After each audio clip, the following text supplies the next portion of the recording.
நான் ஃபஸ்ட்டு மீசை தாடி வச்சதே கோலமா கோவில தான். அப்படியா? ஆமாம், அதுக்கு நான் ஒரு ஃபோட்டோ காட்டுறேன். அதுக்கு முன்னாடிலேருந்து நான் வந்து மீசை வச்சதே கிடையாது.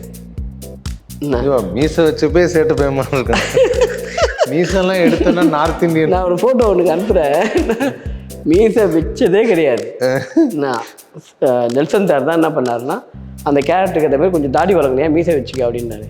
தாடி வளர்க்கணும் மீசை வச்சுக்கணும், நமக்கே எப்படி இருக்குன்னு தெரியாது. விஷாலை நல்லா காமெடி பண்ணி பார்த்துருக்கியா நீ? விஷாலை நல்லா பயங்கரமாக காமெடி பண்ணுவாங்க. இல்லை, எனக்கு டவுட் என்ன, நான் மார்க் ஆண்டனி படம் பார்த்தேன். அவர் கூட தான் படம் பண்ணேன். அவரை சூப்பர் காமெடி பண்ணுவாங்க. யோசிச்சு பாரு, எஸ்கே அண்ணன் முன்னாடி நீ காமெடி பண்ணி நடிக்க முடியுமா? சொல்ல யோசிச்சு பாரு, அது எவ்வளோ பெரிய கஷ்டம் தெரியுமா? அண்ணெல்லாம் செஞ்சிருவாங்க. காஞ்சனா போறே. ஆமா, காஞ்சனா போற. ஆமா, அவர் எப்படி அவரு அதெல்லாம் வந்து இந்த காமெடி லைப்ரரி மாதிரி. அது நிஜமா தான் சொல்றேன். அவருடைய ஸ்டைல் டோட்டலாக வேற. சந்தான ஸ்டைலு டோட்டலாக டிஃப்ரெண்ட்டாக வேற மாதிரி இருக்கும். லாரன்ஸ் ஸ்டைலு டோட்டலாக கம்ப்ளீட்லி டோட்டல். நீ இதெல்லாம் வேற மாதிரி அந்த ஆக்ஷன்லேயே இருக்கும். டார்க் காமெடினா டார்க்ல தான் காமெடியே. நான்லாம் வந்து ரசிச்சுட்டேன். பரவாயில்லடா, கடவுள் காப்பாற்றிட்டேன். நெல்சன் சார்லாம் என்னை எப்படி பார்த்துருப்பாரு. இப்போ ஆக்சுவலாக வந்து ஒரு டான்ஸ் ஸ்கூல் வச்சுருக்கேன், ஒரு கொரியோகிராஃபி பண்ணுறேன், இவ்வளோ ஈவெண்ட் பண்ணுறேன். ஒரு சீரியஸான வேலை இல்லை. ஆனால் இங்கே பார்க்கறதுக்கு ஒருத்த ஜோக்கர் மாரி தானே இருக்கிறான். இவையே இவ்வளோ பண்ணுகிறானே அது அவர் யோசிச்சிருக்காருல்ல. புரியுதா? அங்கே தானே நம்ம நிற்கிறோம். நீ வர டைரக்ஷன்ன்றது நீ ஈஸியாக சொல்லிட்டேன். டைரக்ட் ரொம்ப கஷ்டம். அவ்வளோ ஹார்ட் ஒர்க் பண்ணணும். நான் எனக்கு அதனால தான் தனுஷ் சாரை பார்த்தா ரொம்ப ஆச்சரியமாக இருக்கும். அந்த ஹீரோவை நடிச்சுட்டு கதை எழுதி இன்னைக்கு டைரக்ஷன் பண்ணி ஒரு ப்ரொடக்ஷன் இட்லி கடை கூட வந்தது எவ்வளோ பெரிய விஷயம். பெரிய கஷ்டம் இல்லை அது. ஆனால் நெல்சன் சார் கூட உட்காந்து பார்க்கணும், எவ்வளோ நேரம் உட்காந்து முடியப்பிச்சு. ஆர்ட் டைரக்டர்லேருந்து கேமராமேன்லேருந்து எல்லாம் அவ்வளோ. அது ரொம்ப கஷ்டம். அதுக்கெல்லாம் வேணும்னா இன்னும் போகணும், ரன் பண்ணணும், நிறைய கற்றுக்கணும் ஃபஸ்ட்டு. சரி, பொதுவாக இந்த செட்டில் போய் ஷூட்டிங் செட்டில் உட்காரும்போதில்ல, நீங்கள்லாம் காமெடியன்ஸு சின்ன கேரக்டர்ஸ் படமாக பண்ணுறோம். ஹீரோஸ் எல்லாம் ஒரு கவலையில் இருப்பாங்க தெரியுமா? இந்த படம் எப்படி ஓடப்போகுது, நம்ம எப்படி நடிக்கணும், அதெல்லாம் கிடையாது. நீ விஷாலை நல்லா காமெடி பண்ணி பார்த்துருக்கியா நீ? விஷாலை நல்லா பயங்கரமாக காமெடி பண்ணுவாங்க. இல்லை, எனக்கு டவுட் என்ன, நான் மார்க் ஆண்டனி படம் பார்த்தேன். அவர் கூட தான் படம் பண்ணேன். அவரை சூப்பர் காமெடி பண்ணுவாங்க விஷாலை நல்லா. சரி, எனக்கு என்ன டவுட்னா, உங்களை பார்த்தோன்னே ஜாலியாக இருக்கல, நாங்களாம் எவ்வளோ கஷ்டப்படுறோம் தெரியுமா அப்படின்னு யாராவது சொல்லியிருக்காங்களா? யாராவது சொன்னது? ஏதாவது ஒரு ஹீரோ அவங்க சீரியஸான ஒரு கதை. இப்போ சிவகார்த்திகேயனே எடுத்துக்காங்களேன். டாக்டருங்கிறது அவர் ஹீரோவாக நடித்து கரெக்டாக ரெஜிஸ்டர் ஆகி மக்களுக்கு போய் சேர வேண்டிய ஒரு படம். அவ்வளோ சீரியஸான ஒரு விஷயத்த பண்ணிகிட்டு இருக்காங்க. அந்த இடத்துல உங்கள் ட்ராக் காமெடி செம்ம ஜாலியாகுது. நீங்கள் பாட்டுக்கு நீங்கள் யோகி பாபு மெட்ராடி போயிட்டுருக்கு. செட்டில் பார்க்கும்போதில் நான் ரொம்ப சீரியஸாக நடிச்சிட்ருக்கேன், ஆனால் நீங்கள் 2 பேரும் ரொம்ப காமெடியாக ஜாலியாக இருக்கு. ஏன்னா உங்கள் சீன் முடிஞ்சிடுச்சு, நீங்கள் அந்த சீன் வந்தோன்னா ஸ்கோர் பண்ணிட்டு போயிடுவீங்க. ஆனால் இப்போ அவர் எல்லா சீன்லையும் ஸ்கோர் பண்ணி ஆகணும், அவர் ரெஜிஸ்டர் பண்ணணும்ல. அப்போ அது என்னைக்காவது டிஸ்கஸ் பண்ணி ஏதாவது ஒரு ஹீரோ யோசிச்சு பாரு, எஸ்கே அண்ணன் முன்னாடி நீ காமெடி பண்ணி நடிக்க முடியுமா? சொல்ல யோசிச்சு பாரு, அது எவ்வளோ பெரிய கஷ்டம் தெரியுமா? அண்ணெல்லாம் செஞ்சிருவாங்க. இல்லை, அது என்னைக்காவது டிஸ்கஸ் பண்ணிருக்காங்களா யாராவது ஹீரோ? உட்காந்துருக்கும் போது எனக்கு தெரியாது பின்னாடி வேணாது.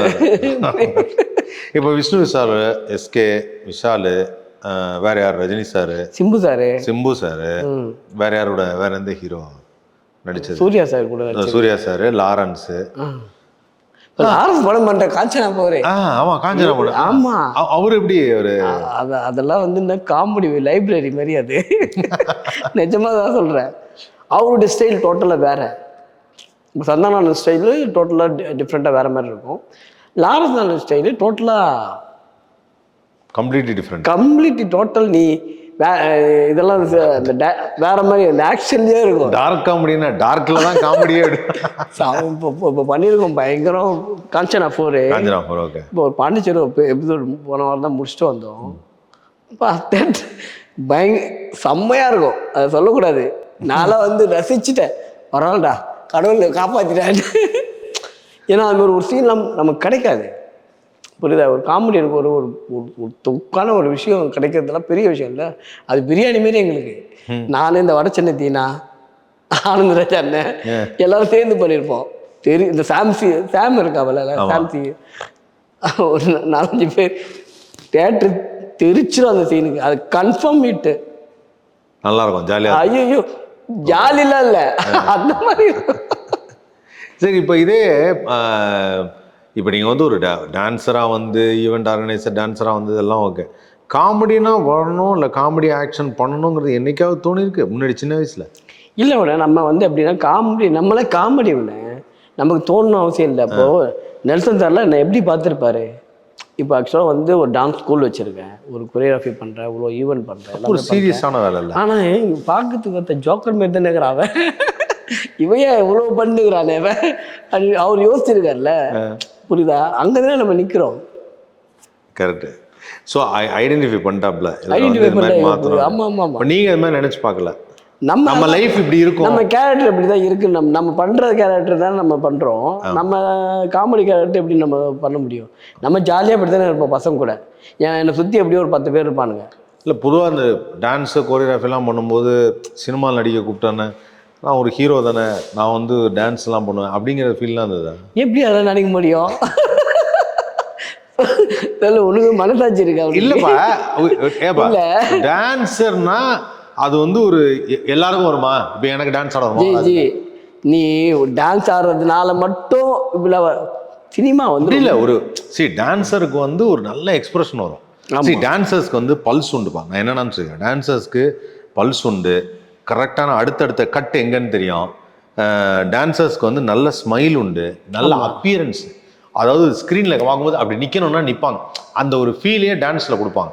உன்னோட பாடி எப்படி இருந்தால் வெளியில் பார்க்குறவனுக்கு போஸ் நல்லா இருக்கும்னு ஒரு விஷயம் இருக்குல்ல, கரெக்ட். அது டான்சர்ஸ்க்கு உண்டு, அதில் மறுக்கவே முடியாது. ஆமாம், நான் இப்போல்லாம் வந்து இஷ்டத்துக்கு பண்ணுறாங்க. நான்லாம் டான்ஸ் பண்ணும்போது க்ளீன் ஷேவ் பண்ணோம். அக்குலேருந்து தாடி எது மீசை கீசை வைக்க முடியாது, ஏன்னா யூனிஃபார்மாக இருக்கணும். பாம்பே நான் நிறைய பாம்பேலேயே நிறைய ஈவெண்ட் ஷோ பண்ணியிருக்கோம் நாங்கள். அந்த பாம்பே டான்ஸஸ் எப்படி இருப்பாங்கன்னா யூனிஃபார்மாக இருப்பாங்க. இப்போ அப்படி கிடையாது, இப்போ தாடி வச்சுட்டுலாம் டான்ஸ் பண்ணுறோம்.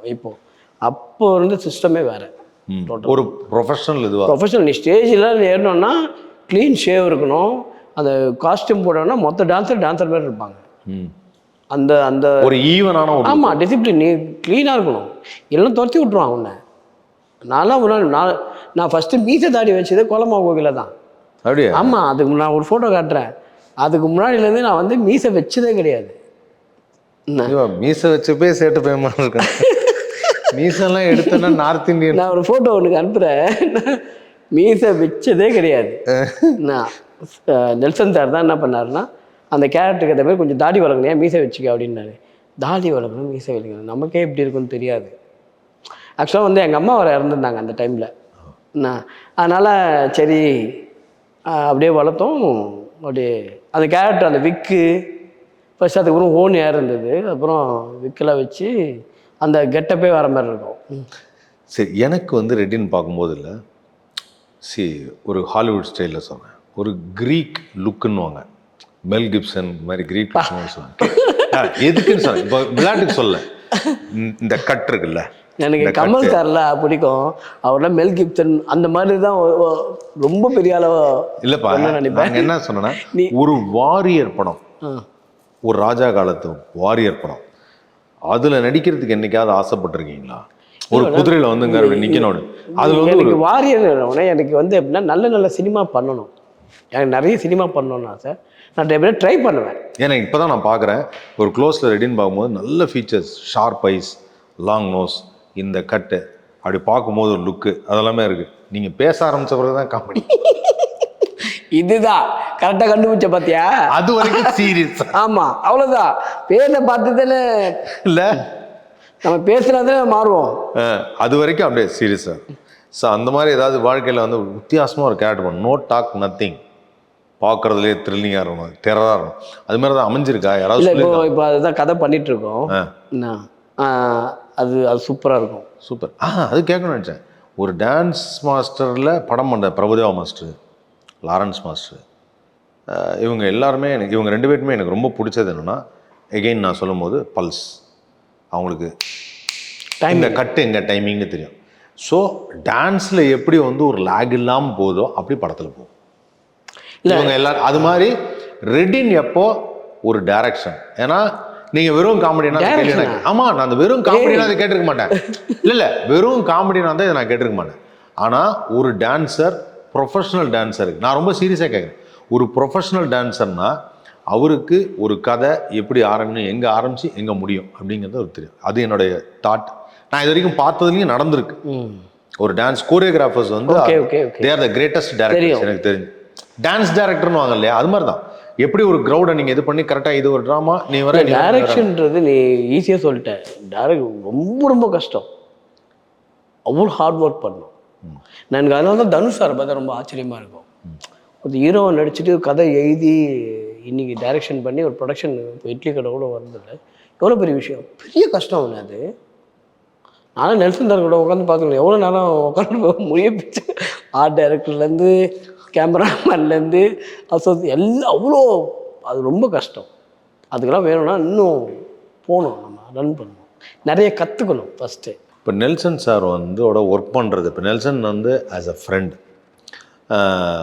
ஒரு நல்ல ஃபிலாசபர் அண்ட் கைடுன்னு சொல்லுவாங்க இல்லையா, அந்த மாதிரி உங்கள் மேலே ஒரு தனி ஒரு அக்கறையும் உண்டு. அவர் வந்து கேரக்டர் கொடுத்தா அவர் பண்ணுவார் அப்படிங்கிறது உண்டு. அந்த மாதிரி அதுக்கு உங்கள் கேரக்டர் மோல்டாகி இன்றைக்கி சினிமாவுக்கு வந்ததுக்கே அவர் தான் ரீசன். ஸோ அவர்கிட்டயே ஒரு அசிஸ்டண்ட்டாகவும் அந்த படத்தில் நான் ஒர்க் பண்ணுறேன், என்னுடைய காமெடி சீன் முடிஞ்சிச்சா, ஓகே நான் இந்த படம் ஃபுல்லாக ஒர்க் பண்ணேன், அது மாதிரி ஏதாவது ஐடியா இருக்கா? இல்லை, நமக்கு அந்த மாதிரி வாய்ப்பு வராது. ஏதாவது ஒரு ஏதாவது ஷூட்டிங் இருந்துகிட்டே இருக்கும், ஏதாவது ஒரு படம் இருக்கும். இப்போ ஷூட்டிங் இல்லாத நேரத்தில் நான் அவர் கூட தான் இருப்பேன். ஷூட்டிங் இல்லாத நேரத்தில் நான் சார் கூட தான் இருப்பேன் எப்போவுமே. ஷூட்டிங் இருக்கும்போது அது அவர் படம் பண்ணார்னா அவருடைய அதில் போய் நம்ம ஃபுல்லாகவே வேலை பண்ண முடியாதுல்ல. பட் இருந்தால் எல்லாத்தையும் நம்ம விட்டுட்டு அங்கே போய் உட்காரணும். இல்லை, அப்படி ஒரு படம் நீங்கள் ஒர்க் பண்ணிங்கன்னா ஐ திங்க் உங்களோட இன்னொரு டைமென்ஷனையும் பார்க்கலாம்னு நினைக்கிறேன்.